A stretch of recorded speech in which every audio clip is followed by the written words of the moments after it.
सुनिए डॉक्टर श्याम सुंदर पराशर जी की यह अनमोल कथा। आज की इस तृतीय दिवसीय कथा के द्वितीय भाग में भक्तों आप लोग माधव की मुरली पर सब नाचते हैं, इस प्रसंग की व्याख्या सुनेंगे कि वह ही सबको नचा रहा है। परमात्मा के ही इशारे पर पूरी दुनिया चल रही है और पूरी दुनिया उसी परमात्मा को भूल बैठी है। तो इस कथा के माध्यम से आप उस परमात्मा के किस प्रकार से उसके पास जा सकते हैं, इस अनुभव को, इस ज्ञान को आप सुने और उनकी समीपता को ग्रहण करें। भक्तों श्री राधे। वो देखते हैं, इसलिए सबसे अप्रभावित रहते हैं। तो तत्व को जानो। और एक बात और, शुद्ध सोना जो बढ़िया है, उससे बढ़िया गहने नहीं बन सकते। गहने के लिए थोड़ा मिलावट करना पड़ता है। कीमत तो शुद्ध सोने की ज्यादा हो सकती है, परंतु बिना मिलावट के गहना बढ़िया नहीं बन सकता। उसी प्रकार भगवान तत्व की बात कर रहे हैं। तत्व को जानने वाले तत्वज्ञ महापुरुष तो महान हैं, पर सभी तत्वज्ञ हो जाएंगे तो दुनिया खत्म हो जाएगी। संसार कैसे चलेगा? संसार चलता है माया की मिलावट से। माया सबको अविवेक पैदा करती है। माया का अर्थ है पर्दा।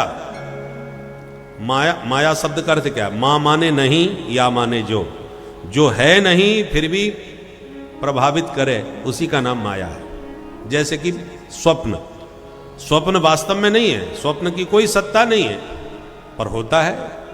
स्वप्न में हमने देखा जंगल में घूम रहे हैं, इतने में शेर आ गया, शेर ने दहाड़ मारी, हम देख करके भागे, उसने हमको देख लिया, हमारा पीछा किया, हम भाग रहे हैं, गिर रहे हैं, और शेर ने आके मार पंजा हमको झपट्टा मार के पकड़ लिया, और हम इतना स्वप्न में तादाद में हो गए कि डर के मारे चीख पड़े बड़ी जोर से। जब चीख निकली तब नींद खुली। किसी ने आके हिलाया, क्या हुआ? अरे कुछ नहीं साहब, बच गए बाल बाल। अब ना जंगल है ना शेर है, आप एयर कंडीशन कमरे में तान दुपट्टा शांति से सो रहे हैं, और कुछ भी ना होने पर भी हालत खराब हो गई, पसीना छूट गए, धड़कन अभी भी तेज है। क्यों? स्वप्न कितना तादाद में हो गया। स्वप्न से न होने पर भी उसने कितना प्रभावित कर दिया आपको। उसी प्रकार ये जो माया है, इसकी स्वतंत्र सत्ता नहीं है, पर सबको प्रभावित करती है। बोलो राधे राधे। इसको एक तरह से ठाकुर जी का इंद्रजाल समझिए।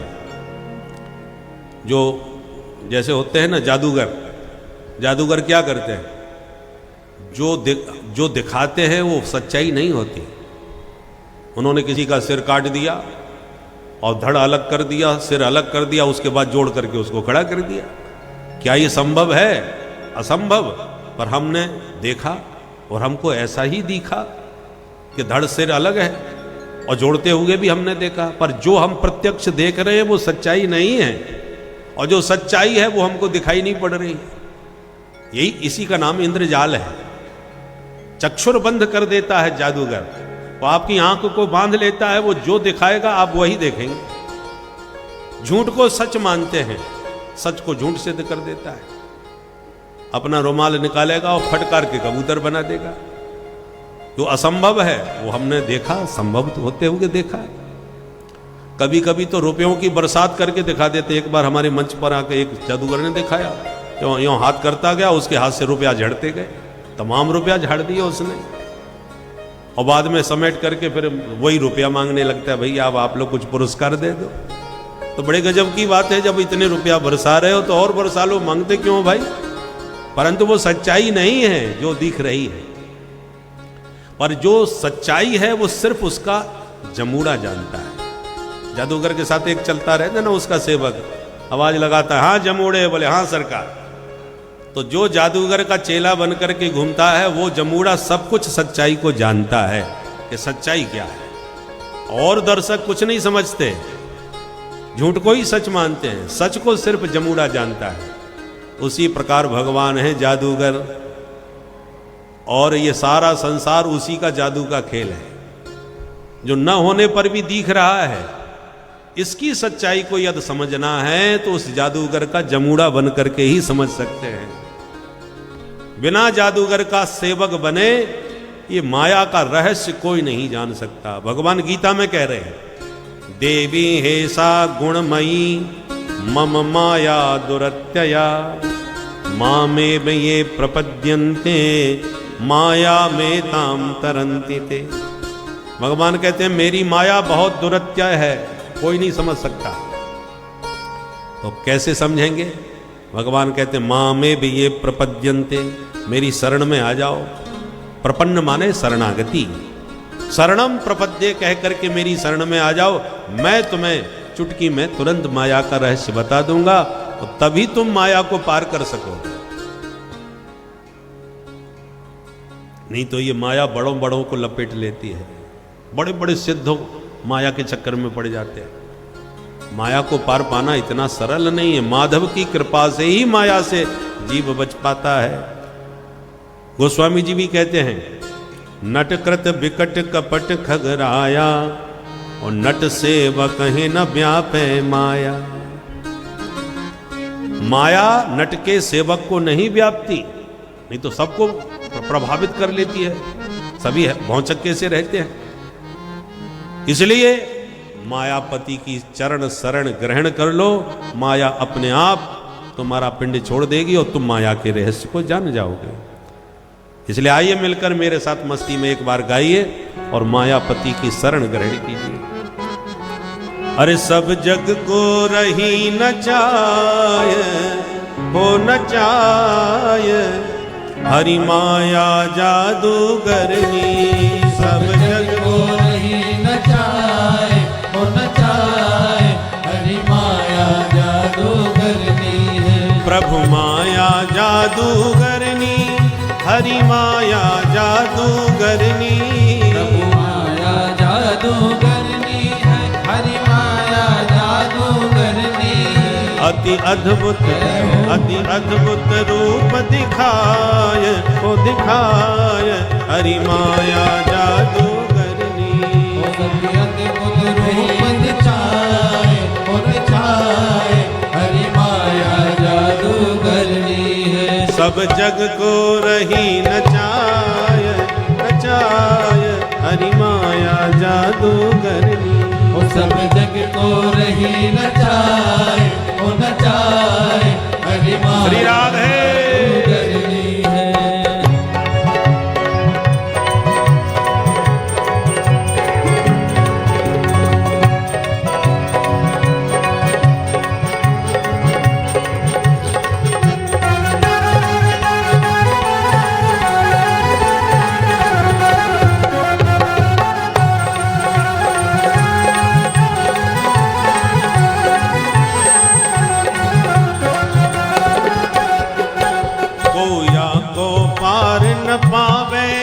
ये सबको नाच नचावे।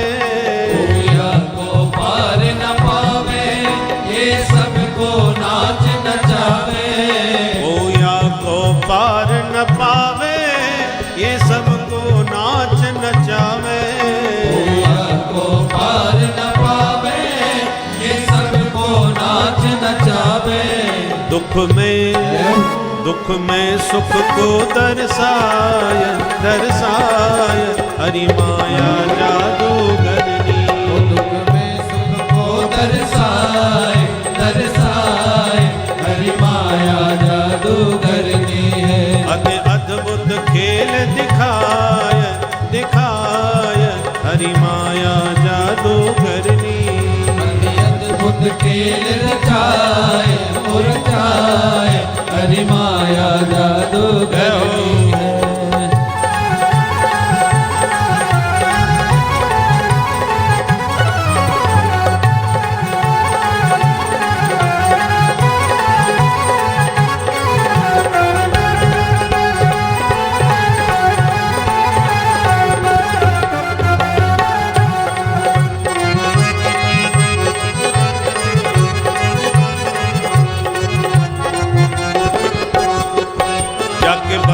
चराचर नाचे कोई कृपा पात्र जन बाँचे। जग बस में चराचर या के बस में चराचर नाचे, कोई कृपा पात्र जन बाँचे। कोई बिरला ही बच पाता है, कोई कृपा पात्र जन बाँचे। जही सदगुरु जही सदगुरु ले बचाए, हो बचाए हरि माया जादूगरी।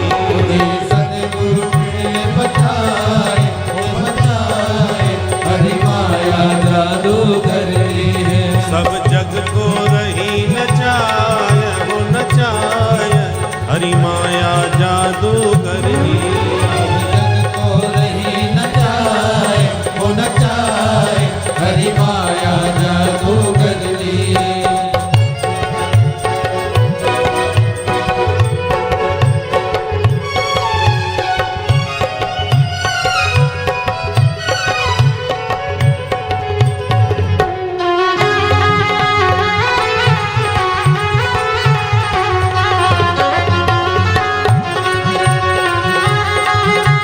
कौन बचेगा माया से? जो राम नाम नित्य बोले, सोया सो निर्भय डोले। जो राम नाम नित्य बोले, सोया सो निर्भय डोले। जो राम नाम नित्य बोले, सोया सो निर्भय डोले। जो राम नाम नित्य बोले, सोया सो निर्भय डोले। दई गुरुवर गेल बताय, ओ बताय हरि माया जादूगरी। गुरुवर गेल बताए, ओ बताए हरि माया जादूगरी। प्रभु माया जादूगरनी, हरि माया जादूगरनी। प्रभु माया जादूगरनी है, हरि माया जादूगरनी है। सब जग को रही नचाए, नचाए हरि माया जादूगरनी। वो सब जग को रही नचाए, वो नचाए हरि माया जादूगरनी है। दुख में सुख को दर्शाए, दर्शाए हरि माया जादूगरनी। सुख में सुख को दर्शाए, दर्शाए हरि माया जादूगरनी। प्रभु माया जादूगरनी, प्रभु माया जादूगरनी है। हरि माया जादूगरनी। हरि माया जादूगरनी है। बोल मायापति भगवान की। जय। तो माया का अर्थ है विपरीत ज्ञान कराना। ईश्वर है पर उसे छुपाना, जगत नहीं है उसे दिखाना। जादूगर का यही काम है, जो वस्तु नहीं है उसे दिखाता है, जो है उसे गायब कर देता है। माया भी वही काम करती है, परमात्मा है पर छुपा के रखती है, जगत नहीं है पर दिखा के रखती है, प्रत्यक्ष दिखाती है। यही माया का खेल है। जहाँ सुख है वहाँ नजर नहीं आएगा, और जहाँ दुख है उसी में सुख को दिखाती है। दुख में सुख दिखाएगी, सुख को छुपा के रखेगी, सुख में दुख नजर आता है। भगवान की बात करो, अरे राम को जब फुर्सत होगी तब कर लेंगे भजन, अभी कहाँ। जो सच्चिदानंद घन आनंद के स्वरूप हैं उनमें हमें आनंद आता ही नहीं, और जो दुख रूप संसार है हमें उसी में सुख नजर आता है। बस ये मिल जाए, वो मिल जाए, ये बन जाए, वो बन जाए, वही चकाचक आनंद हो जाए।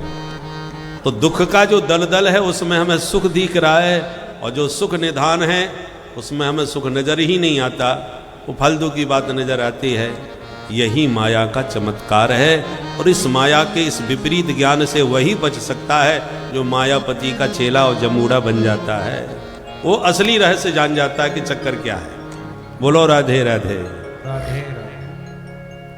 इस प्रकार से ब्रह्मा जी को भगवान ने ये रहस्य 4 श्लोकों में बताया है, और कहा कि इस रहस्य के साथ तुम सृष्टि का विस्तार करोगे तो तुम मेरी माया से कभी मोहित नहीं होगे। भवान कल्प विकल्पेशु न विमुह्यति करहि चित। यह विवेक बना के रखो, मेरी माया से कभी मोहित नहीं रहोगे। और तब ब्रह्मा जी ने सृष्टि का विस्तार किया। तो ब्रह्मा जी ने सबसे पहले 4 ऋषियों को प्रकट किया, सनक, सनंदन, सनातन, सनत कुमार। चारों से कहा तुम भी सृष्टि करो, तो चारों ने मना कर दिया, हमको चक्कर में मत डालो, हम तो हरि भजन करेंगे। ये माया मुक्त महात्मा थे। परंतु पहली संतान ने ही मना कर दिया कुछ करने के लिए, तो ब्रह्मा जी को क्रोध आ गया कि बच्चों ने हमारी बातें ही नहीं सुनी। तो उनका कोप ही उनकी भ्रकुटी से एक बालक बन करके प्रकट हो गया, और बालक प्रकट होकर बड़ी जोर से रोना चालू कर दिया, मुझे नाम दो, मुझे काम दो, ऐसा कह के बच्चा रोया। तो ब्रह्मा जी बोले तुम्हारा नाम है रुद्र, क्योंकि रोते तुम बड़े भयंकर हो, और नाम तो है तुम्हारा रुद्र, और काम भी बता दो। बोले काम तो इस समय सृष्टि के विस्तार का है, तुम कर दोगे? बोले कर देंगे, करके दिखाओ जरा।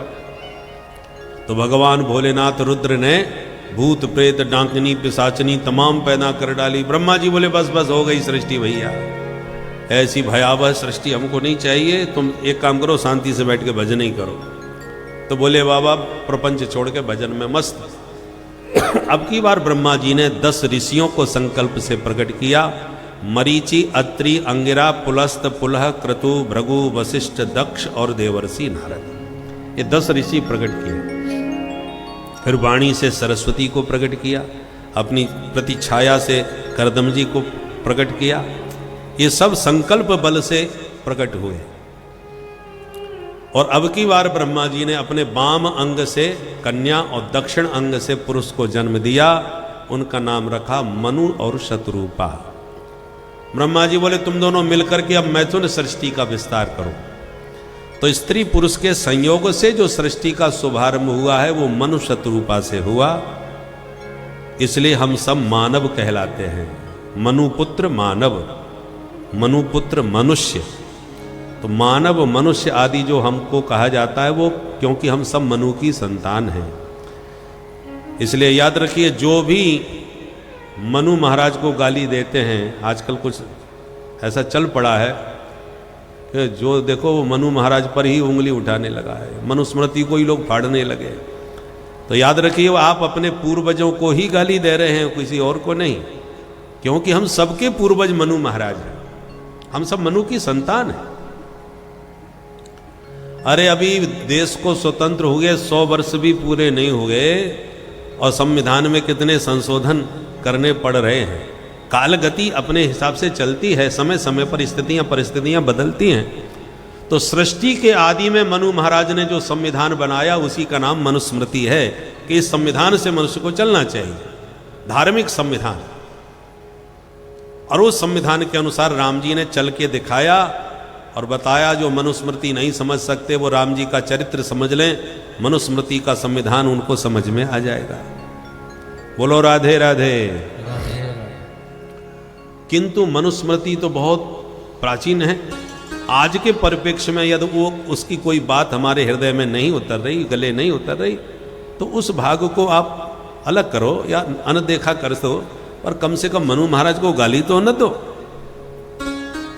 इसलिए ये याद रखना चाहिए कि हम सबके पूर्वज महाराज मनु हैं, इसलिए हम उनके नाम से मानव कहलाते हैं।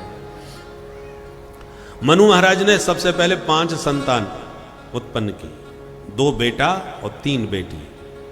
बेटा है प्रियव्रत और उत्तानपाद, और बेटियां हुई आकुति, देवहूति और प्रसूति। एक दिन मनु महाराज ने ब्रह्मा जी से निवेदन किया कि प्रभु एक समस्या आ रही है। क्या? बोले आदि दैत्य हिरण्याक्ष धरती का ही हरण करके ले गया, बिना धरती के सृष्टि का विस्तार कैसे होगा? तब ब्रह्मा जी ने प्रभु का ध्यान किया। ध्यान करते ब्रह्मा जी को जोड़ की छींक आई, और छींकते ही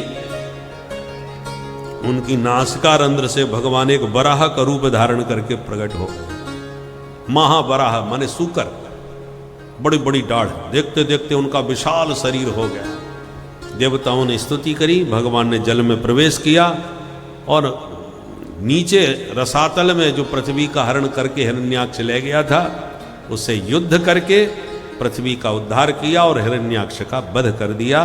बोल वराह भगवान की। जब परीक्षित ने प्रश्न किया कि ये हिरण्याक्ष कौन था, तब सुखदेव जी कहते हैं परीक्षित, मनु महाराज देखो, श्री ब्रह्मा जी के जो ऋषि पुत्र थे उनमें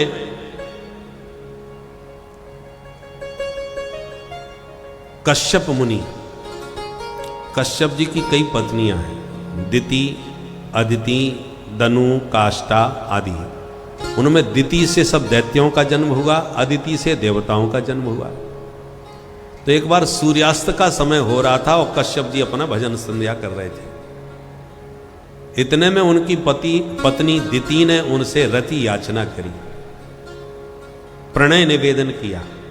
कश्यप जी ने कहा, सुनो देवी दिति, कि सूर्यास्त का समय हो रहा है, सूर्यास्त के समय 4 काम बिल्कुल नहीं करने चाहिए। आहारम मैथुनम निद्राम स्वाध्याय च विशेषतः।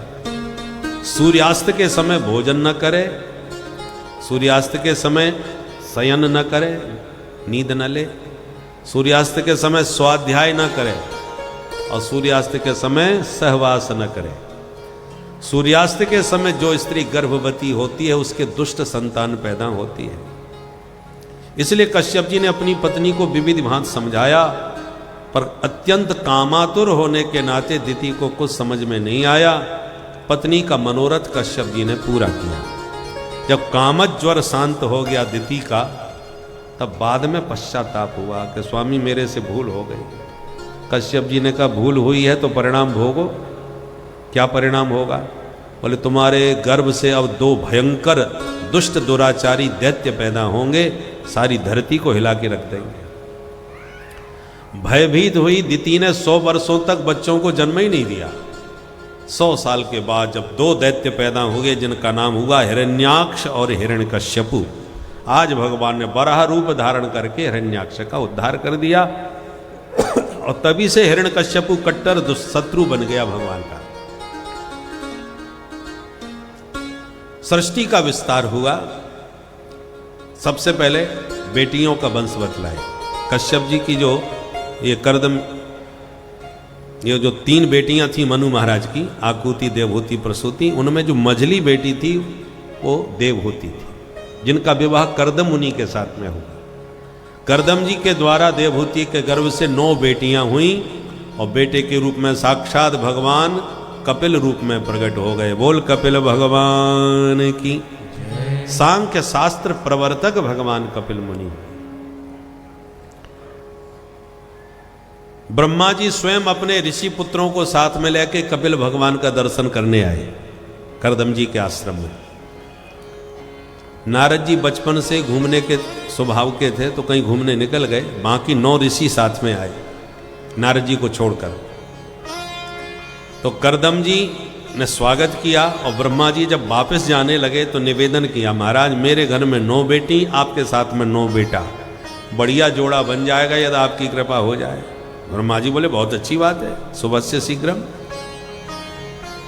तब ब्रह्मा जी के ऋषि पुत्रों के साथ करदम जी ने अपनी 9 बेटियां यथा योग्य ब्याह दी। सबसे बड़ी बेटी का नाम था कला देवी, जो मरीचि मुनि को ब्याही। दूसरी थी अनसुईया, जो अत्रि मुनि को ब्याही। तीसरी थी अरुंधति, जो वशिष्ठ जी को ब्याही। चौथी थी ख्याति, जो भृगु जी को ब्याही।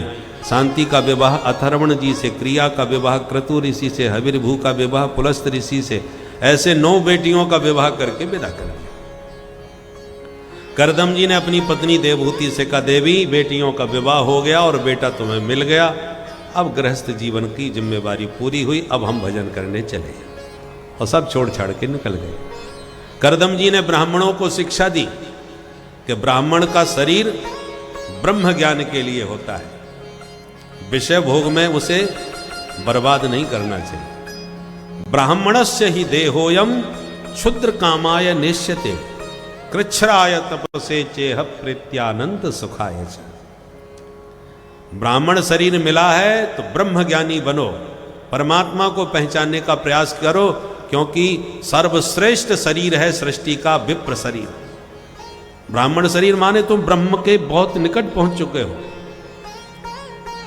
अब जिसका भाई जिसके हर जगह पानी होता है, कहीं भी खोदोगे पानी तो निकलेगा, परंतु कहीं 500 हाथ नीचे है तो कहीं 5 हाथ नीचे है।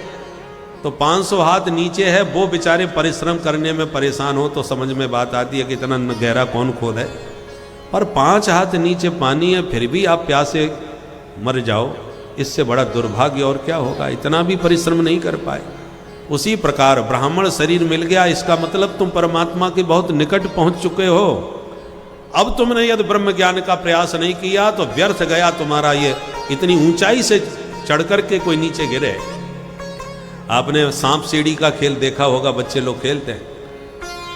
सबसे बड़ा कष्ट कब होता है कि 100 अंक पार करना है और 99 पे जाकर के सांप ने काट खाया और नीचे जाके 10 पे पहुंचा दिया। कितनी गहराई से घूम घूम के निकल के वहां तक पहुंचे और फिर नीचे गिरे धड़ाम से। उसी प्रकार आप ब्राह्मण शरीर पा करके भी परमात्मा की प्राप्ति का बिना प्रयास किए नीचे पुनः आपका पुनः पतन हो गया, तो सबसे बड़ा पतन आपका हुआ। अरे जो 25-30 पर पहुंच पाया फिर वो नीचे 10 पे आ जाए तो कोई परेशानी नहीं है, कि ज्यादा बड़ा पतन नहीं हुआ।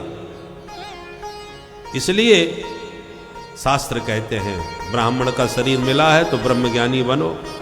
विषय भोग में इसे बर्बाद ना करो। विषय भोग आपको हर शरीर में मिल जाएंगे। पशु पक्षी की योनि में चले जाओ तब भी विषय भोग मिलते हैं, पर ब्रह्म ज्ञान जो है, जो सर्वोच्च आनंद है, वो आपको अन्य शरीरों में प्राप्त होने वाला नहीं है। 2 आनंद हैं, विषयानंद और ब्रह्मानंद। विषयानंद हर व्यक्ति को हर जन्म में प्राप्त है। कुत्ता बिल्ली भी विषय भोग करना जानते हैं, पर ब्रह्मानंद की प्राप्ति मानव शरीर से ही संभव है। और मानव शरीर में भी सर्वोच्च श्रेष्ठ शरीर प्राप्त करके भी आप वंचित हो गए तो आपके लिए बहुत बड़े पतन का हेतु है। इसलिए करदम जी ने सब कुछ अनुकूल होते हुए भी सब कुछ त्याग दिया। वैराग्य उसे नहीं कहते कि घर में भाई खटपट के चल बाबा के मठ पर, घर में लड़ाई झगड़ा हुआ सोई बाबा बनने का भूत सवार हो गया, बोले हमें अब रहना ही नहीं है घर में, हम तो चले और तिल मिला के रेलवे स्टेशन पर पहुंच गए, हम तो हरिद्वार जाके वहीं रहेंगे। और स्टेशन पर पहुंचते पहुंचते पप्पू की याद आएगी, मेरा पोता मेरे साथ में ही सोता, मेरे साथ में ही खाता, वो तो मेरे बिना बेचारा बीमार ही पड़ जाएगा। लौट के फिर वापस आ गए। इसको कहते हैं मरकट वैराग्य। किसी को मरघट वैराग्य होता है तो किसी को मरकट वैराग्य होता है। असली वैराग्य तो किसी बिरले को ही होता है। असली वैराग्य तब है कि घर में सब कुछ तुम्हारे अनुकूल है, फिर भी तुम्हें भगवत प्राप्ति की उत्कट उत्कंठा मन में जाग रही है, फिर भी तुम्हें कुछ भी अच्छा नहीं लग रहा, तब समझ लो असली वैराग्य है। परिस्थिति बस यदि आप घर छोड़ के भाग गए तो जब परिस्थिति अनुकूल हो जाएगी तो फिर विषयों में अनुराग बढ़ जाएगा आपका, क्योंकि भीतर से तो वैराग्य हुआ नहीं है, तो बाहर परिस्थितियों ने वैराग्य पैदा किया है। परिस्थिति बदल जाएगी तो वैराग्य भी बदल जाएगा। इसलिए करदम जी ने सब कुछ अनुकूल होते हुए भी त्याग दिया। अब घर में केवल मैया बेटा 2 ही रह गए, माता देवहूति और बेटा कपिल। एक दिन माँ के पास, माँ अपने पुत्र के पास आई और बोली, बेटा निर्विन्नानितरां भूमन् असत इंद्रिय कर्षणा येन संभाव्यमानेन प्रपन्नान्धं तमा प्रभो प्रपन्नान्धं तमा प्रभो। माँ ने प्रश्न किया, पुत्र संसार में मैंने सब कुछ पा लिया। एक स्त्री जो कल्पना करती है कि मुझे ये मिल जाए वो मिल जाए, वो मुझे सब कुछ मिल चुका है। करदम जैसे तपस्वी पति मिले और उन्होंने मुझे कामक विमान दिया। कामक विमान का मतलब उस विमान में बैठ के जो कामना करो वही पूर्ण हो जाए। जो संकल्प करो कि हमें अमुक स्थान पर जाना है, तत्काल विमान उड़ के वहीं पहुंच जाए। और विमान छोटा मोटा नहीं है कि 10-5 लोग ही बैठ पाए, पूरा नगर है, पूरा शहर जिसमें कुआं है, बावड़ी है, बाग बगीचे हैं, ये सारा विमान के भीतर था। ऐसा विशाल विमान बनाया। और आश्चर्य की बात यह है कि उस विमान में न डीजल न पेट्रोल कुछ नहीं लगता, केवल संकल्प के बल पर विमान उड़ता है। ऐसा अद्भुत विमान उस जमाने में करदम जी ने बना के पत्नी को भेंट किया। तो माता देवहूति कहती है कि मैंने सब कुछ पा लिया, तुम्हारे जैसा पुत्र मुझे मिला कपिल, अनुसुईया और अरुंधति जैसी बेटियां मिली, और भृगु और वशिष्ठ जैसे दामाद मिले। अब बोलो कोई कमी किसी पक्ष से नजर आ रही है? व्यक्ति दुखी होता है तो अभाव में दुखी होता है। क्या करे, भगवान ने सब कुछ दिया है परंतु बेटा नहीं दिया, बेटा के बिना दुखी है। बेटा दिया है तो अच्छी बहू नहीं मिली, अच्छा दामाद नहीं मिला, अच्छी बेटी, कुछ ना कुछ कमी रहेगी तब तो व्यक्ति दुखी हो सकता है। मगर माता देवहूति कहती है मेरे जीवन में तो कोई कमी नहीं है।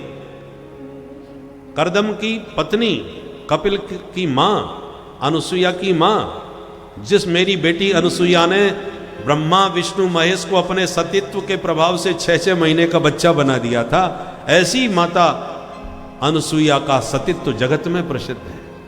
वो मेरी बेटी है। और कामक विमान में सारे संसार के सुख, दिव्यतम सुख जो है वो मुझे मिल गए।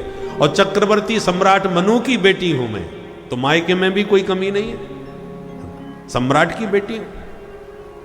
पर बेटा एक बात समझ में नहीं आती, जब मैंने सब कुछ पा लिया तो मेरे अंदर पूर्णता का आनंद क्यों नहीं आ रहा?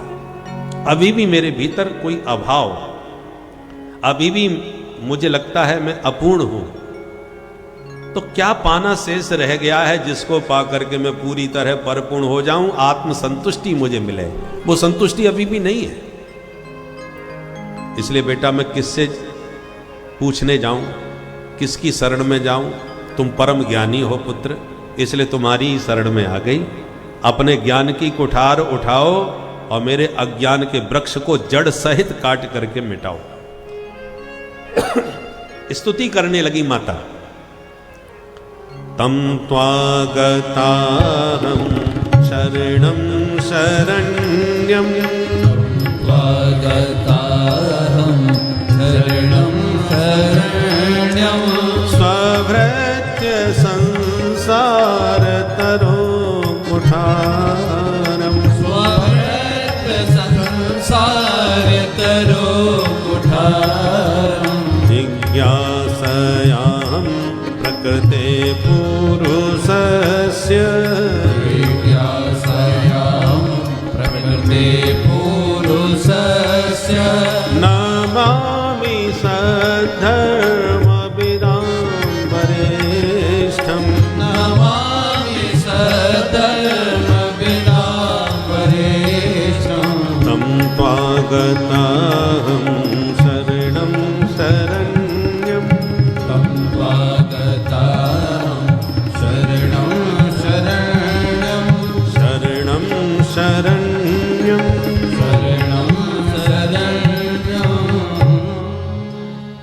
तो माँ ने जब इस प्रकार स्तुति करके जिज्ञासा प्रकट करी, तब कपिल भगवान कहते माँ आज मैं आपको अध्यात्म योग का रहस्य बतलाता हूं, बहुत ध्यान से सुनिएगा। ये संसार के जितने विषय हैं ये जीव को कभी परिपूर्ण नहीं कर सकते। भागवत में लिखा है किसी पुरुष को संसार की सुंदरतम सारी स्त्रियां प्राप्त हो जाए, जितने भी दिव्यतम रत्न हीरे जवाहरात हैं वो सब उसके अधीनस्थ हो जाए, इसके बाद में भी वो संतुष्ट नहीं हो सकता। जिसको सब कुछ सुलभ हो उससे कहे अब आप परिपूर्ण हो गए, सभी सुंदरियां आपकी दासी हैं, सारे दिव्य रत्नाभूषण आपके पास हैं, अब आप संतुष्ट हो गए? बोले नहीं, अभी भी कसर है। क्या कसर है? बोले हमने सुना है स्वर्ग के राजा के पास ज्यादा सुख होता है, वो कम मिलेगा। इसका कोई अंत नहीं है। विषयों से कभी कोई, अच्छा स्वर्ग के राजा को भी कोई क्या कमी है? तो क्या इंद्र संतुष्ट हैं? इंद्र भी कहां संतुष्ट हैं? इतनी अप्सराएं उर्वशी रंभादिक अप्सराओं के नृत्य गान में मस्त रहने वाले, सुरा सुंदरी का निरंतर सेवन करने वाले इंद्र भी परिपूर्ण नहीं है, संतुष्ट नहीं है। वो भी अहिल्या इस संसार का, इस ब्रह्मांड का कोई भी पद बिना भक्ति के पूर्ण नहीं है।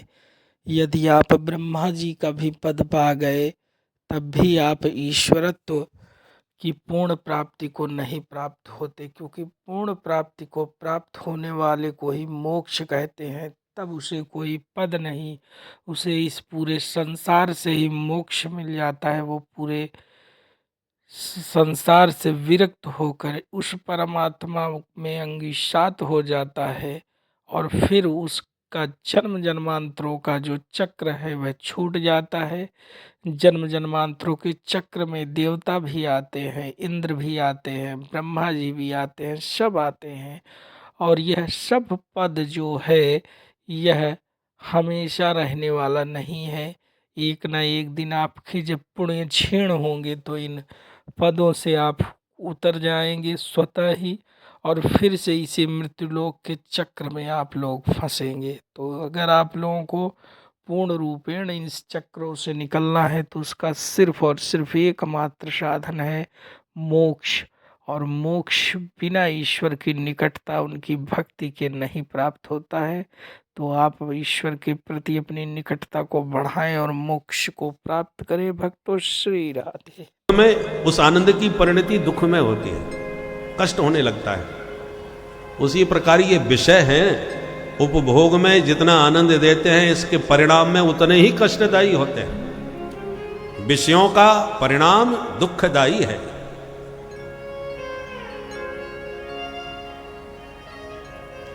इसलिए मां, विषयों से कभी कोई भी परिपूर्ण नहीं हुआ है। परिपूर्णता तब आएगी जीवन में जब पूर्ण के साथ जुड़ोगे। तो पूर्ण कौन है? वेद आदि शास्त्र कहते हैं पूर्णमदः पूर्णमिदं पूर्णात् पूर्णमुदच्यते पूर्णस्य पूर्णमादाय पूर्णमेवावशिष्यते। परिपूर्ण केवल परमात्मा है और वो परिपूर्ण परमात्मा हम सबके घट में है। ईश्वर सर्वभूतानां हृदय से अर्जुन तिष्ठति। गोविंद गीता में अर्जुन से कहते हैं, अर्जुन वो परमात्मा सबके हृदय में घट में बैठा हुआ है। अब जरा बहुत ध्यान से सुने, जो असली आनंद है वो हमारे भीतर है।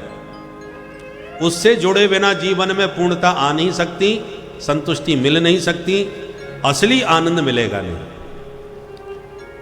और हम बाहर की तरफ भाग रहे हैं, बाहर विषय भोग मिलते हैं और विषयों में असली आनंद है नहीं। वो तो मृग मरीचिका का जल है, दिखाई तो पड़ता है पर होता नहीं।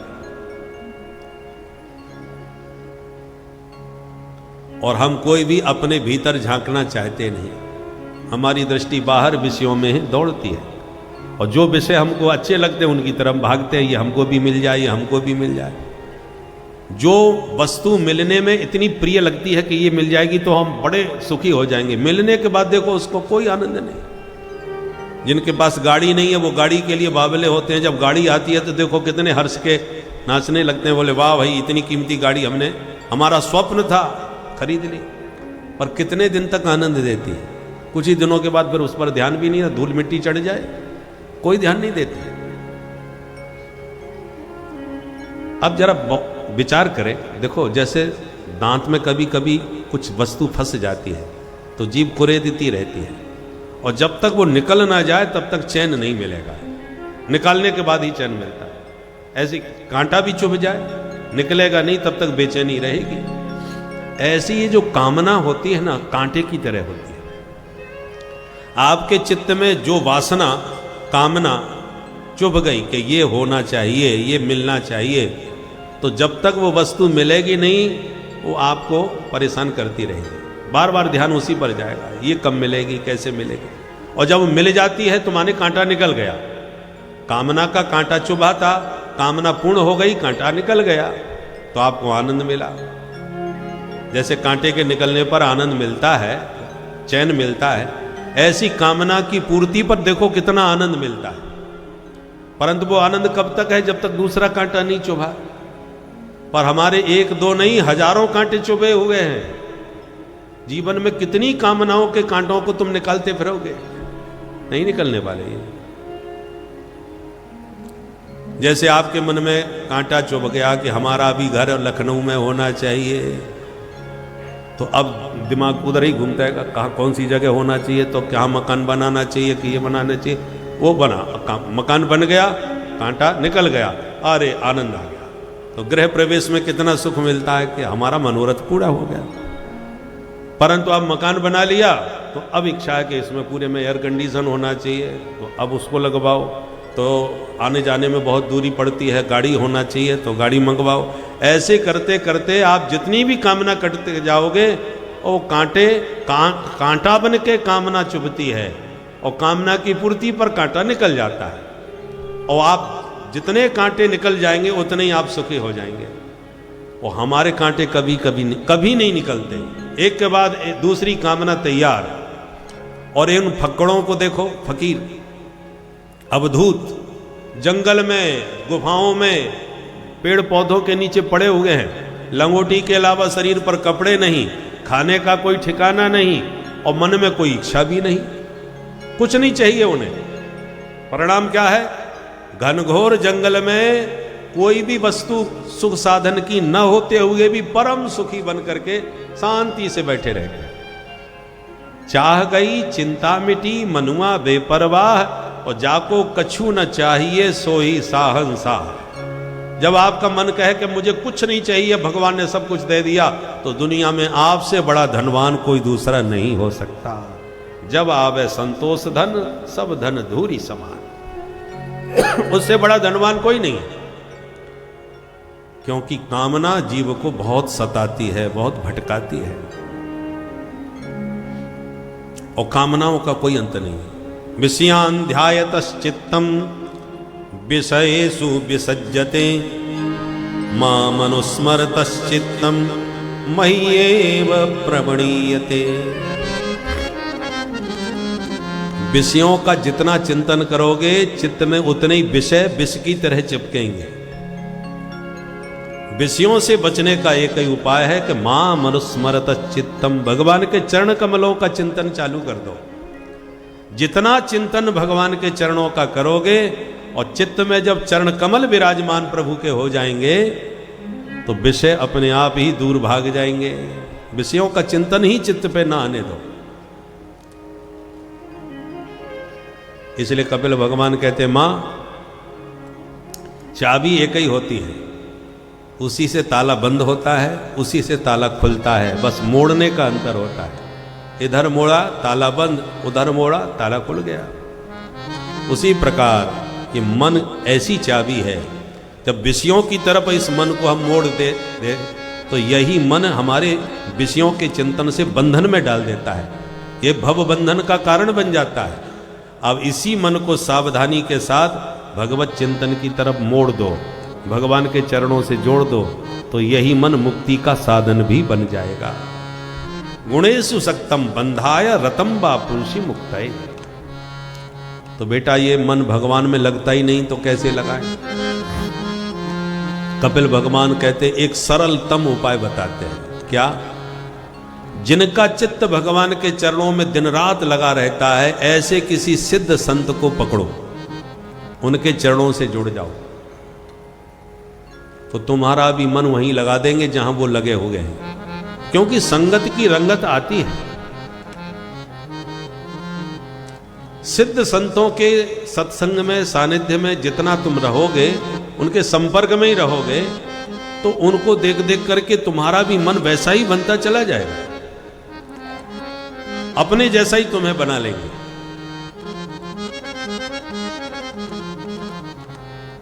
तुम भगवान दिखाई नहीं पड़ते, परंतु संत तो दिखाई पड़ रहे हैं। तो जो भगवत चिंतन में डूबे हुए भगवत रूप हो चुके हैं, ऐसे संतों को खोजो और उनसे जुड़ो।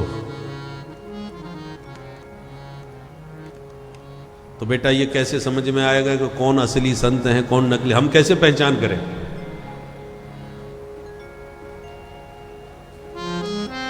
तब कपिल भगवान कहते, मां हम लक्षण बतला रहे हैं संतों के, वो लक्षण जिसमें घटे हैं बस उसी को समझ लो। साधु को पहचानना बहुत कठिन होता है, क्योंकि भेष बनाने में तो राक्षस भी बड़े चतुर होते हैं। कालिनेम ने कितना सुंदर भेष बनाया साधु का, कथावाचक बन के कथा कहने लगा। हनुमान जी जैसे विद्वान प्रभावित हो गए कालिनेम की कथा सुन करके। तो राक्षस भी कोई कम नहीं होते महाराज, ज्ञानी नाम अग्रगण्य हैं हनुमंत लाल जी, उनको भी प्रभावित कर लिया कालिनेम ने पाखंड वेश बना करके और राम कथा सुना करके। बोले होत समर रण रावण राम है, कथा कहने लगा। इस समय मैं दिव्य दृष्टि से देखता हूं कि रावण और राम का बहुत विशाल युद्ध चल रहा है। होत समर रण रावण राम है।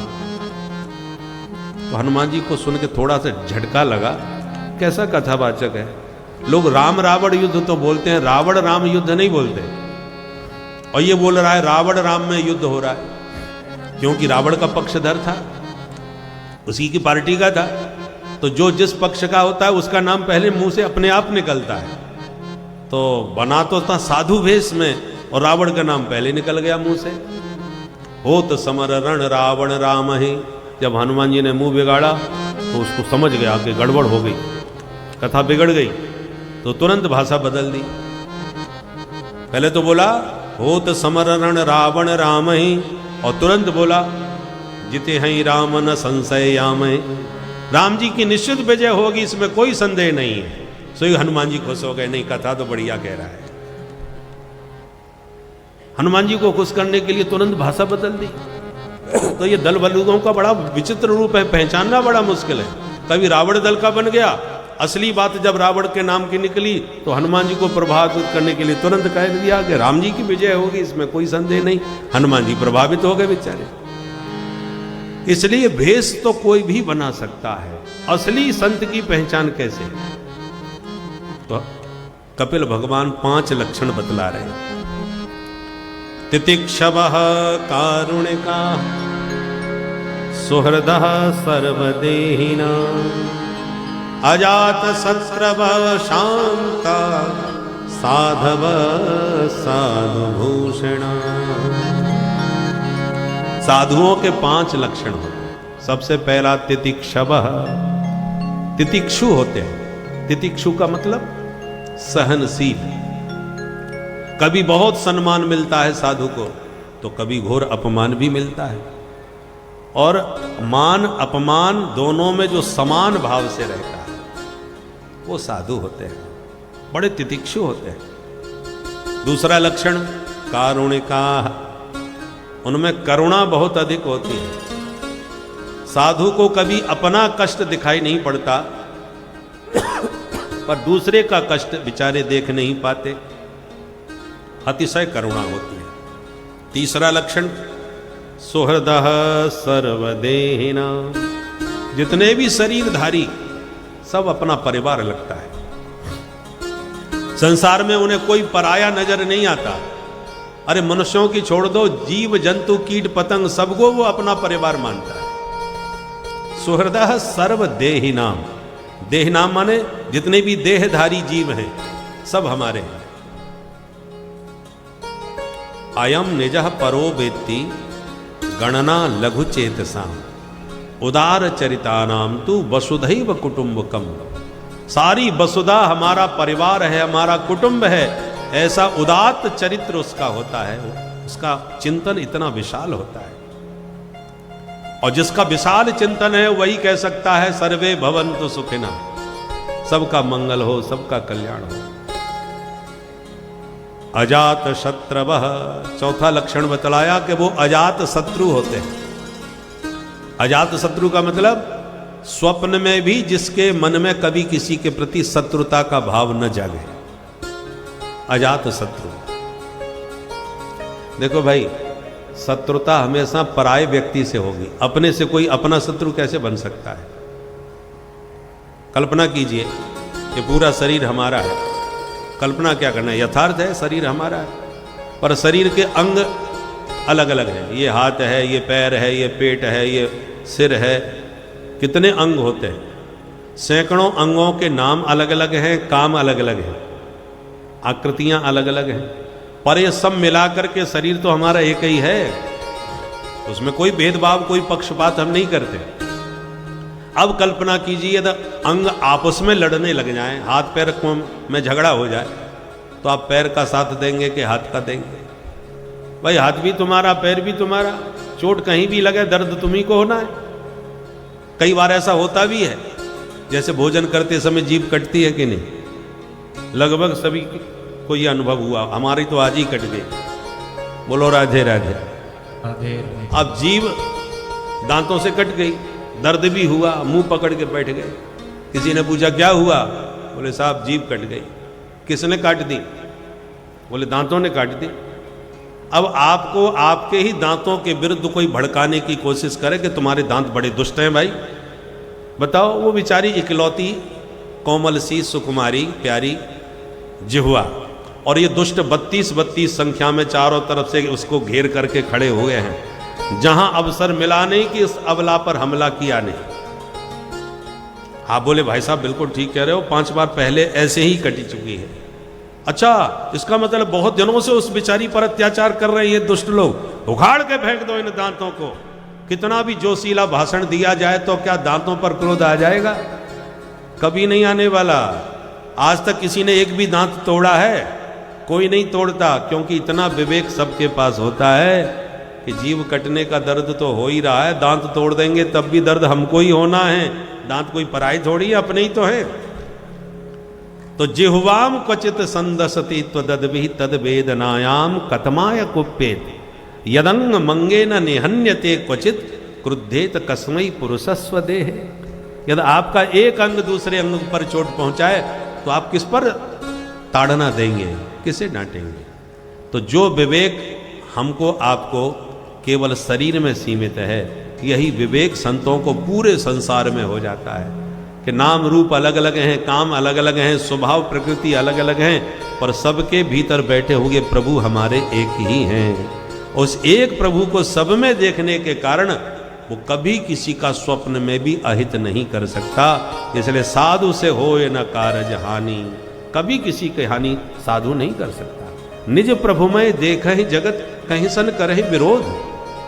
जो सब में अपने प्रभु का दर्शन कर रहा है वो बैर विरोध किसी से कैसे कर सकता है? ये विराट चिंतन संतों का होता है, और ऐसा चिंतन जिन संतों का है वे असली संत हैं। उनको पहचानो और उन शांत चित्त संतों की शरण ग्रहण करो। वो भगवान के गुणानुवाद गा गा करके, प्रभु की कीर्ति सुना करके, अपने अनुभवों से आपको अवगत करा करके पक्का तुम्हें भगवान का भक्त बना देंगे।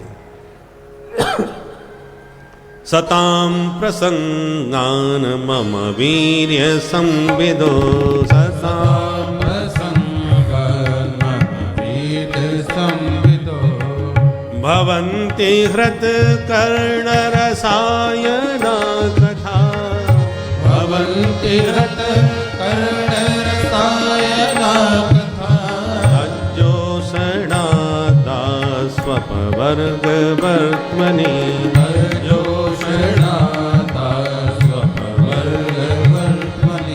श्रद्धारतिर्भक्तिरनुक्रमिष्यति, श्रद्धारतिर्भक्तिरनुक्रमिष्यति, श्रद्धारतिर्भक्तिरनुक्रमिष्यति, श्रद्धारतिर्भक्तिरनुक्रमिष्यति।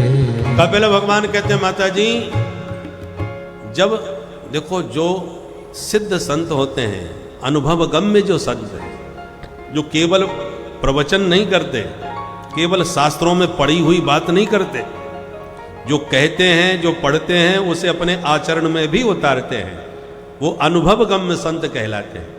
उस अनुभव गम्य संत की वाणी से जब आप भगवान की कथा सुनेंगे तो अनुभव गम्य वाणी आपके हृदय को भी प्रभावित करेगी और आपको भी पक्का भगवान का भक्त बना देगी। इसलिए संतों की वाणी से भगवत चर्चा श्रवण करना चाहिए।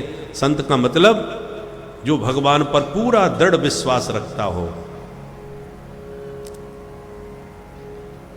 जिसने केवल भगवान को पढ़ा लिखा ही न हो, केवल कहता ही सुनता न हो, अनुभव किया हो जीवन में, ऐसे किसी अनुभवगम्य महापुरुष की वाणी से जब भगवान के गुणानुवाद सुनोगे तो आप भी निश्चित रूप से उसी रंग में रंग जाओगे।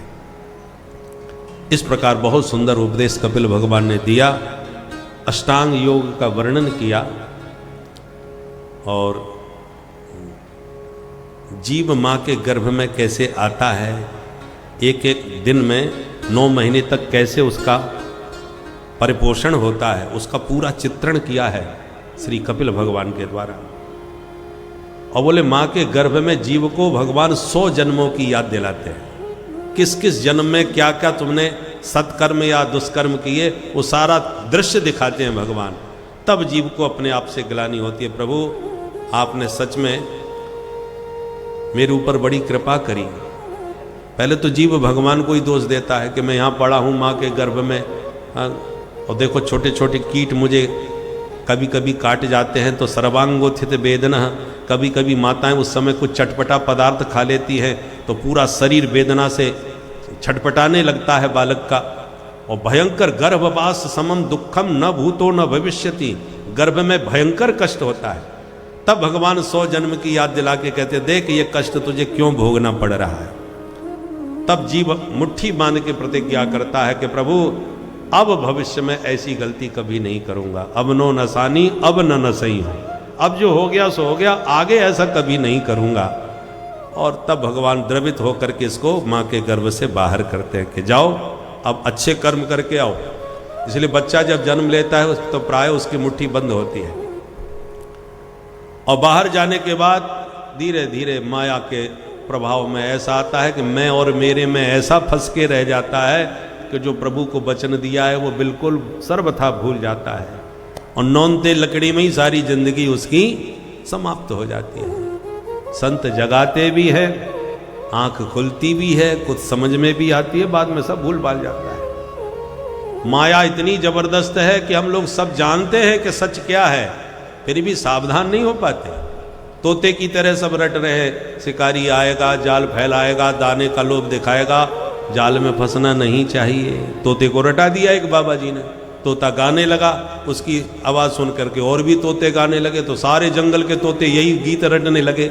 शिकारी आता है जाल फैलाता है, दाने का लोभ दिखाता है, जाल में फंसना नहीं चाहिए। अब आया शिकारी जाल लेके, जब गीत सुना तोता के मुख से तो उदास हो गया कि अब तो कोई नहीं फंसने वाला, इनको सबको ज्ञान हो गया भाई, अब कोई नहीं फंसेगा।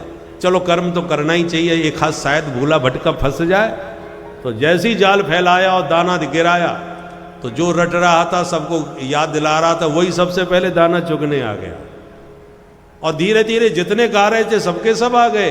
तब समझ गया ये तो रट्टू तोते हैं, केवल रट रखा है, इनको पता कुछ नहीं कि हम क्या कह रहे हैं, कहने सुनने का ज्ञान कुछ नहीं है, केवल रटा दिया बाबा ने। बाबा ने रटाया तो अच्छा था, पर रटा के समझाया नहीं था कि इसका मतलब क्या है, तो रट लिया और सबके सब फंस गए। और जाल में सबको पकड़ के शिकारी ले जा रहा है, और जाल में फंसे हुए तोते फिर भी यही गा रहे हैं, शिकारी आता है जाल फैलाता है, दाने का लोभ दिखाता है, जाल में फंसना नहीं चाहिए। ये माया का जाल इतना विचित्र है कि सब गा रहे हैं, समझ रहे हैं, जान रहे हैं, फिर भी माया के इस जाल से बच नहीं पा रहे। ऐसा बढ़िया उपदेश दिया कि सुन के माता देवहूति आनंदित हो गई और बोली, पुत्र तुम्हारे उपदेश का सार हमने तो एक ही निकाला है। क्या? अहो बतस्वपचोतो गरीयान यज्जिह्वाग्रे वर्तते नाम तुभ्यम। कोई चांडाल से पतित पापी क्यों ना हो, चांडाल ही क्यों ना हो, यदि उसकी वाणी पर भगवान का नाम विराजमान हो जाए अहरनिश, तो वो अपने समस्त कुटुंब का कल्याण करने में समर्थ हो सकता है। और भले कोई उच्च वंश में, कुल में, ब्राह्मण कुल में ही जन्म क्यों न लिया हो, परंतु भगवान के चरणों का यदि आश्रय नहीं लिया, न नाम का आश्रय लिया, तो वो अपना ही कल्याण नहीं कर सकता, तो अन्य किसी का कल्याण क्या करेगा।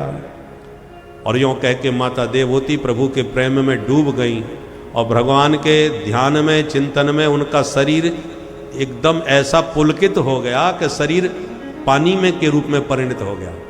और उनके शरीर से ही एक नदी की धारा प्रकट हो गई, सिद्ध नदी। और कपिल भगवान मां से विदा लेके समुद्र के तट पर गंगा सागर में पहुंचे। सागर ने उनको अपने भीतर स्थान दिया और वहीं पर आज भी गंगा सागर में कपिल भगवान विराजमान हैं। बोल कपिल भगवान की। मनोस्तु शतरूपायाम तिस्रः कन्यास्य जग्ने आकुतिर्देवहूतिश्च प्रसूतिर्विश्रुता। सुखदेव जी कहते हैं, परीक्षित, मनु महाराज की 3 बेटियों में देवहूति का चरित्र मैंने तुम्हें सुनाया। अब बड़ी बेटी आकुति, जिनका विवाह रुचि प्रजापति के साथ में हुआ, जिनके घर भगवान यज्ञ नारायण प्रकट हो गए, जिनकी पत्नी है दक्षिणा देवी। और तीसरी बेटी सबसे छोटी नाम है जिनका प्रसूति, इनका विवाह दक्ष प्रजापति के साथ में हुआ। प्रजापति दक्ष के 16 बेटियां हुई। उन 16 बेटियों में 13 बेटी धर्म को ब्याह दी गई। धर्म की मूर्ति नामक पत्नी के गर्भ से भगवान नर नारायण ऋषि प्रकट हो गए, जो आज भी बद्री विशाल में दोनों विराजमान हैं।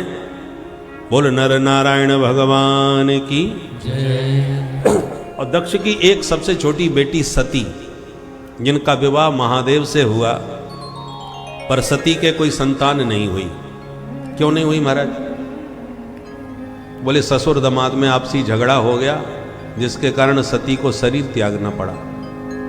तो परीक्षित चौंक गए, महाराज ससुर दामाद में ऐसा क्या झगड़ा हुआ जो कि माता सती को शरीर छोड़ना पड़ा? थोड़ा विस्तार से सुना दो। तब थोड़ा विस्तार किया कि देखो, प्रजापति का जो पद होता है वो इंद्र से भी ऊपर होता है, बहुत ऊंचा पद है। और ऊंचा पद पाने के बाद थोड़ा प्रभाव मन को प्रभावित करता ही है। तो दक्ष जब प्रजापति बनाए गए ब्रह्मा जी के द्वारा, तो सब लोगों ने उनका बड़ा जोरदार स्वागत किया। सभी देवताओं ने, विशिष्ट देवता और ऋषि मुनियों ने कहा, महाराज हम आपका भव्य स्वागत करना चाहते हैं, इस खुशी के अवसर पर आप प्रजापति बने हैं। इंद्र ने, दक्ष ने कहा, इसकी कोई जरूरत नहीं है, परंतु आप लोग चाहते हो तो कोई बात नहीं। तो बड़ा आयोजन हुआ, बड़ा भव्य। ब्रह्मा विष्णु महेश भी उस आयोजन में आए, उस स्वागत समारोह में सम्मिलित हुए। संसार की सारी हस्तियां इकट्ठी हुई। और जैसी दक्ष ने उस सभागार में प्रवेश किया तो सभी ने खड़े होकर के अभिनंदन किया, आइए आइए महाराज, स्वागत है, बहुत बहुत बधाई हो आपको प्रजापति बनने की। तो ऊंचे पद पर बैठता है कोई व्यक्ति तो उसका स्वागत समारोह सब लोग करते ही हैं, पर अभिमान भी उसको उतना ही उसी स्तर से बढ़ता है। और अभिमानी की एक खास आदत होती है, हजारों लोग उसके हाथ जोड़ें और स्वागत करें, उन पर ध्यान नहीं जाएगा। एक ने भी कहीं हाथ नहीं जोड़ा तो उसको जरूर ताकेगा कि ये श्रीमान कौन है, ना हमको प्रणाम किया, ना हाथ जोड़े, ना नमस्कार। तो दक्ष ने देखा कि सब लोग खड़े होकर अभिनंदन स्वागत कर रहे हैं, तो बड़ा गदगद हुआ, पर 3 लोग बैठे हुए नजर आए, तो खड़े नहीं हुए। तो मूड खराब हो गया, ये कौन बैठे भाई? तो अपने उच्चासन पर जैसे ही दक्ष पहुंचा तो ध्यान तीनों पर गया। तो पहले ब्रह्मा जी बैठे हुए थे, तो ब्रह्मा जी को देख के बोले, अरे कोई बात नहीं, पिताश्री है हमारे, अरे बेटा कितने भी ऊंचे पद पर पहुंच जाए पर बाप तो बाप ही होता है, तो कोई बुरा नहीं माना, चलो बैठे रह जाते। फिर ध्यान गया श्री हरि विष्णु पर, बोले ये तो हमारे दादाजी हैं, चलो कोई बात नहीं, बैठे रहने दो। और जैसे ही ध्यान शंकर जी पर गया, सोई मूड खराब हो गया, ये तो मेरा दामाद है, मैंने अपनी बेटी सती इसके साथ ब्याही है, तो ससुर का स्थान ऊंचा होता है भाई, इसको तो प्रणाम करना चाहिए था। इतना मूड खराब हो गया कि पद पर पहुंचते ही प्रवचन देना प्रारंभ कर दिया। तुरंत बोले, श्रूयताम ब्रह्म रसयो में सहदेवा सहाग्नय। सारी सभा सावधान हो के मेरी बात सुने। तो सारी सभा सावधान हो गई, शांत हो गई, सबको कौतूहल हुआ। सभापति का भाषण अंत में हुआ करता है, ये श्री गणेश में ही बोलना चालू कर दिया, क्या बात है? तो सब ध्यान से सुनने लगे। कहिए महाराज। दक्ष ने कहा, सिर्फ एक बात कहना चाहूंगा, सभ्य समाज में कभी किसी असभ्य व्यक्ति को नहीं बुलाना चाहिए। एक भी अशिष्ट व्यक्ति के आने से सभा की गरिमा बिल्कुल गिर जाती है। तो सब कानाफूसी करने लगे, यहां अशिष्ट कौन आ गया भाई, किसके बारे में कह रहे हैं? क्या मतलब इनका कहने का? दक्ष ने कहा इधर उधर क्या देख रहे हो, ये शंकर तुम्हें दिखाई नहीं पड़ रहा? राम राम राम। सभ्यता तो ऐसे तब आती जब सभ्य लोगों के साथ बैठता उठता। प्रेता वासेसु घोरेसु, ये भयंकर भूत प्रेतों के संग में ही घूमता फिरता रहता है। डाकिनी पिशाचिनी के साथ रहने वाले को शिष्टाचार सभ्यता कहां से आएगी? अयम तो लोकपालानाम यशोग्नो निरपत्रपः, इसको दमाद कहने में मुझे लज्जा आती है। एक ने कहा तो ऐसे मत बोलो, ये अभी के नहीं है, ये शुरू से ऐसे ही है। और जब तुमने अपनी बेटी ब्याही तब तुम्हें ये दोस्त दिखाई नहीं पड़े थे जो आज कह रहे हो सबके बीच में? सो तुरंत और लाल पीला हो गया। मुझे तो इसकी सूरत ही पसंद नहीं है। मेरे पूज्य पिता ब्रह्मा जी बैठे, इनसे पूछिए, इन्होंने मुझे विवश कर दिया तो इन पिता की बात रखने के लिए बेटी ब्याह दी मैंने इसको, अन्यथा कहां मेरी मृगलोचनी बेटी सती और कहां ये बंदर जैसी आंख वाला शंकर। गृहीत्वा मृग सावाक्षा पाणी मरकट लोचना। जब शंकर जी को मरकट लोचन कहा तो शंकर जी के गण खड़े थे साथ में, नंदीश्वर आदि, उनको बड़ा बुरा लगा। भोलेनाथ से नंदीश्वर ने कहा, भोलेनाथ इनको शांत करो, देखो आपसे बहुत अभद्र बोल रहे हैं और आप ना बोलो तो हमको आज्ञा दो, 2 मिनट में इनकी बोलती बंद करें हम। भोलेनाथ मुस्कुरा के इशारे में बोले, रहने दो भाई, कोई कुछ मत बोलो। क्यों ना बोले? हरिहर निंदा सुनाए जो काना, होए पाप गौ घात समाना। स्वामी की निंदा सुनने वाले को गो हत्या का पाप लगता है। भोलेनाथ ने कहा, नाराज मत हो भैया, ये कोई और नहीं, हमारे ससुर साहब हैं। और बेटा ससुराल की गाली सबको सुननी पड़ती है, हम भी सुन रहे हैं भाई, तुम भी सुन लो, नाराज मत हो। अब ससुराल वाली बात आई तो सब शांत हो गए। ठीक है महाराज, अब आपको पसंद है तो हम क्या कहें। और भोले बाबा शांत बैठे, सब सुन रहे हैं। और दक्ष गाली पर गाली दिए जा रहा है, खूब उल्टा सीधा बोले जा रहा है। और एक बात और, आप जिस पर भयंकर क्रोध करके कुछ बोल रहे हो और सुनने वाला बड़ी शांति से सुने तो और ज्यादा क्रोध बढ़ता है। शंकर जी कुछ बोले ही नहीं रहे, मंद मंद मुस्कुरा रहे, आराम से बैठे सुन रहे। तो दक्ष का क्रोध इतना ज्यादा बढ़ गया कि भगवान शंकर को शाप ही दे दिया। मैं आज शंकर को शाप देता हूं, किसी भी यज्ञ में इसको कोई भाग न दिया जाए। जब ऐसा शाप दिया तो फिर शिव जी के गणों से अब बर्दाश्त नहीं हुआ। नंदीश्वर उठ के खड़े हो गए, हे प्रजापति, पद के मद में महादेव की पूरी महिमा भूल गए। कालम महाकाल कालम कृपालम, जो भगवान शंकर कालों के भी महाकाल हैं, उनके सामने तुम्हारी हस्ती क्या? वो कुछ नहीं बोल रहे तो तुम कुछ भी बड़बड़ाए जाओगे। तुम जब से आए हो तब से बड़बड़ा रहे हो। मैं भी तुम्हें शाप देता हूं दक्ष, तुमको बकरे का मुंह लग जाए। बकरा जिंदगी भर मैं ही करता रहता है।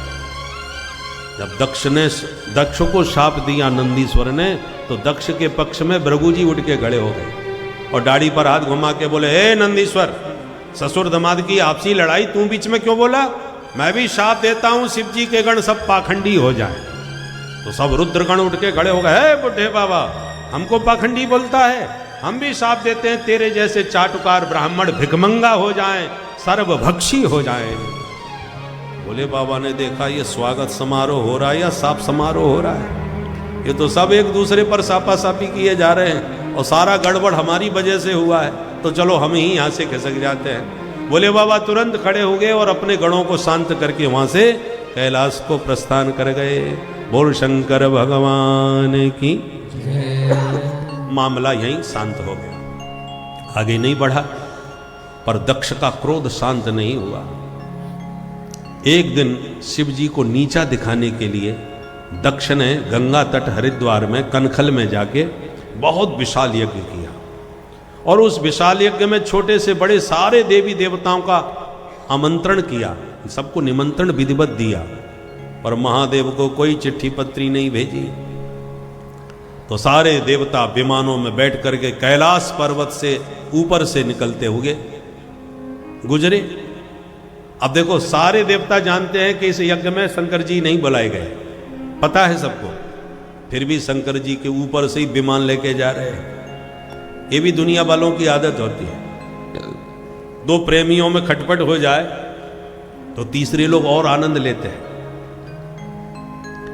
आपकी पड़ोसी से बोलचाल बंद है, कल तक बहुत याराना था, और अब बात बोलचाल बंद है, तो आपके यहाँ उत्सव कोई होगा तो जानबूझ के उसी के घर में जाके जूता उतारेंगे, सामान रखेंगे कि वहाँ भीड़ भड़के में इधर उधर ना हो जाए, यही रख के चलते हैं। और फिर छेड़ेंगे, कहो साहब आप नहीं चलोगे क्या? जानबूझ के उसके मुंह से कुछ ना कुछ बुलवाएंगे और फिर 2 की 4 बना करके वहां। तो ये दुनिया वालों का स्वभाव है। जब सबको मालूम था तो भाई विमान थोड़ा आगे पीछे करके ले जाते। तो देव सती जी को कुछ नहीं पता, क्योंकि महादेव ने कभी घर में चर्चा ही नहीं करी। ये भी महादेव से हमें सीखना चाहिए। गृहस्थों के लिए बहुत बड़ा उपदेश है महादेव का। बाहर किसी से कितनी भी अनबन खटपट हो जाए, पर खोपड़ी खराब करके घर में न घुसना चाहिए। एक बार भी सती जी से इस घटना की चर्चा भोलेनाथ ने नहीं करी, नहीं तो कल्पना कीजिए ससुर साहब के द्वारा बेइज्जती हो। महादेव जो साक्षात पार ब्रह्म के ही दृश्य स्वरूप एक साकार स्वरूप है, किंतु इन्होंने इनके पारिवारिक जीवन में जो उथल पुथल हुई, इसको इनकी एक माया थी और अपनी इस माया के द्वारा इन्होंने संसार को दिखाया कि किस प्रकार से पारिवारिक जीवन जीना चाहिए और किस प्रकार से समाज और संसार में रहना चाहिए। वास्तव में महादेव स्वयं भी वैकुंठ लोक या ब्रह्मलोक की तरह एक लोक में रह सकते, लेकिन वह स्वयं इस पृथ्वी पर रहकर यह दिखा रहे हैं कि मैं भी मानव की तरह ही वह परिवार किए हैं, ताकि मानव को ही शिक्षा दे सके कि किस प्रकार से इस मानव जीवन को आपको पार करना है। और महादेव यदि कृपा करें तो आप सुयोज्य मुक्ति को प्राप्त कर सकते हैं। इसीलिए सबसे बड़ी यदि कोई वस्तु इस ब्रह्मांड इस संसार में मानव की के लिए है तो वह है भक्ति, क्योंकि इस मानव जन्म में आपको यही एक जो है एक पारलौकिक शक्ति मिली है भक्ति की। यदि आप इसे कर ले तो आप सब कुछ कर सकते हैं, किंतु मानव इस कलयुग के वशीभूत होकर जानते हुए सब कुछ भी अनजान बन जाता है। वह यह जानता है कि यह मृत्युलोक है, इसमें बिना भक्ति के कुछ नहीं है, किंतु वह फिर भी इसी प्रपंच में जुटा रहता है और पूर्ण रूपेण भक्ति नहीं कर पाता। तो ऐसे मानव जो अपने मन को दृढ़ करके और जुटे रहते हैं, हर आंधी तूफान को सहते हुए ईश्वर की भक्ति में, वो विरले होते हैं और वही पूर्ण मोक्ष को प्राप्त होते हैं। भक्तों, आप लोग भी मन को सभी झंझावात आंधियों से बचाते हुए, दृढ़ता से सबका मुकाबला करते हुए ईश्वर की भक्ति में लगाइए। भक्तों, श्री राधे। किया है भोलेनाथ ने कहा हमें पता है। अच्छा, आपको पता है तो फिर आप तैयारी क्यों नहीं कर रहे चलने की? भोलेनाथ ने कहा क्यों, कोई चिट्ठी आई थी क्या, निमंत्रण पत्र आया? अब सती जी बेचारी घबराई, बोले आया तो नहीं है पर भेजा तो जरूर होगा। ऐसा हो ही नहीं सकता कि आपको निमंत्रण न भेजे। देवता बुलाए गए तो महादेव को कोई कैसे भूल सकता है? भोलेनाथ ने कहा नहीं भेजा। बोले आपको कैसे पता? तब भोले बाबा ने पुरानी कहानी आज सुनाई। पूरी कहानी सुनाने के बाद बोले देवी जी तनिक खड़े नहीं हो पाए, हजारों गालियां सुननी पड़ी और उनका वो स्वागत समारोह साफ समारोह बन गया।